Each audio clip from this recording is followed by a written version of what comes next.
El dilema de Juan Carlos Montoya, lecciones de derecho laboral. Vamos a meternos de lleno en un caso real fascinante que pone a prueba, literalmente, los límites del derecho laboral colombiano. A lo largo de esta explicación vamos a desgranar cómo interactúan en el día a día tres conceptos clave: la estabilidad laboral, el famoso fuero de salud y la justa causa.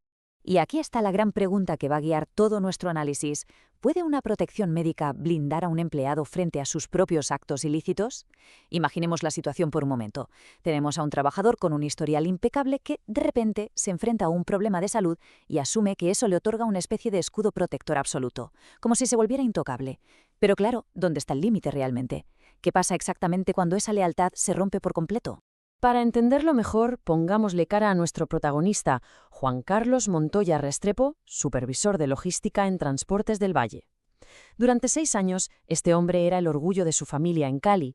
Gozaba de una estabilidad laboral que muchos envidiarían, siendo el experto de total confianza que coordinaba los despachos cada mañana sin falta.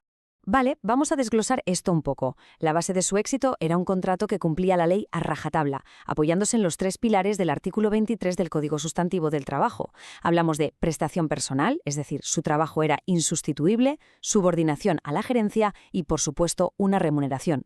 Un señor salario de 3,5 millones de pesos sobre el cual la empresa pagaba religiosamente hasta el último céntimo de su seguridad social. Esa formalidad y buen hacer brillaron especialmente hace unos 8 meses, cuando a Juan Carlos le diagnosticaron una lesión lumbar crónica. Y aquí entra la ley, otorgándole lo que se conoce como un fuero de estabilidad laboral reforzada. La empresa, todo hay que decirlo, actuó con una ética intachable, adaptaron su espacio de trabajo y le garantizaron su derecho a seguir en la plantilla. Todo parecía estar perfectamente bajo control. Pero ¿y siempre hay un pero? La historia da un giro bastante oscuro durante un noviembre especialmente lluvioso. Las presiones externas, concretamente unas deudas personales que le asfixiaban, acorralaron a Juan Carlos. Y en un momento de pura desesperación, tomó una decisión desastrosa, cruzando esa peligrosa línea roja que separa un error de un delito en toda regla. La secuencia de los hechos es casi de película. Aprovechando su puesto de supervisor, Juan Carlos despachó 3 contenedores hacia Buenaventura, pero interceptó la facturación. Logró desviar unos 15 millones de pesos de los fletes directamente a su cuenta personal, intentando borrar sus huellas. Sin embargo, cometió un error garrafal: subestimar el rigor del departamento contable. Al llegar a fin de mes, una auditoría cruzada hizo saltar todas las alarmas, y los registros del sistema arrojaron evidencias absolutamente irrefutables. Ahora, lo verdaderamente interesante de esta diapositiva es la tipificación legal de los hechos.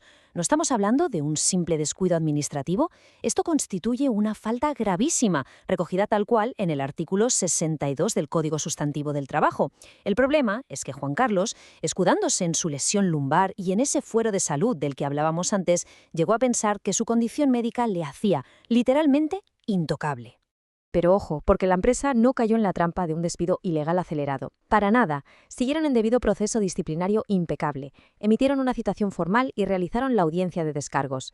Resulta bastante irónico, porque aunque Juan Carlos se presentó a la audiencia acompañado de 2 testigos para intentar salvar los muebles, fue totalmente incapaz de justificar por qué esos 15 millones habían aparecido mágicamente en su cuenta bancaria. Y esto ilustra a la perfección la postura de la Corte Constitucional sobre el principio de proporcionalidad. Fijémonos en cómo se separan ambas realidades. En un lado de la balanza tenemos su salud, la lesión lumbar y su derecho al trabajo. En el otro, un robo flagrante y una pérdida total de lealtad. El análisis jurídico es cristalino. El despido no tiene absolutamente nada que ver con su estado de salud. Se basa única y exclusivamente en una falta objetiva y gravísima. Así que el desenlace de esta historia fue tajante. Despido con justa causa. Ese mismo viernes, Juan Carlos tuvo que recoger sus cosas. Salió de la empresa recibiendo únicamente la liquidación de sus prestaciones sociales, de ley, pero con 0 derecho a indemnización. Al final quedó demostrado que ese supuesto escudo inquebrantable de la salud nunca, jamás puede amparar comportamientos contrarios a la ética. De todo este caso podemos sacar unas reglas de oro buenísimas para cualquier departamento de administración o recursos humanos.